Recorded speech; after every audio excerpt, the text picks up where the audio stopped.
America और Iran के बीच कभी भी बारूदी तूफान उठ सकता है। अमेरिकी प्रेसिडेंट डोनाल्ड ट्रंप ने ईरान के नए प्रपोजल को भी ठुकरा दिया है।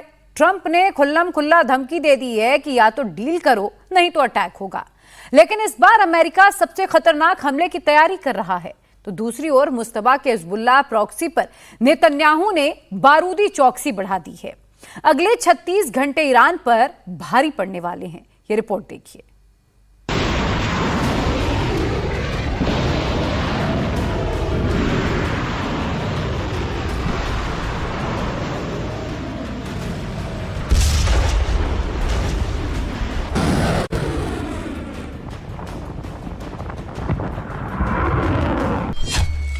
क्या ईरान के खिलाफ फाइनल ब्लो की तैयारी कर रहा है America? They're not coming through with the kind of deal that we have to have, and we're going to get this thing done properly. We're not going to leave early and then have the problem arise in 3 more years. क्या Iran पर सबसे खतरनाक मिसाइलों से attack करेंगे Trump?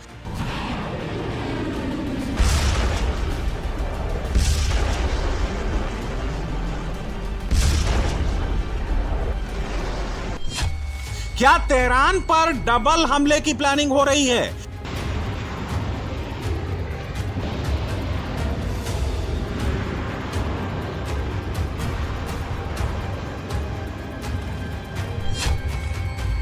क्या अगले 48 घंटे ईरान पर बहुत भारी पड़ने वाला है?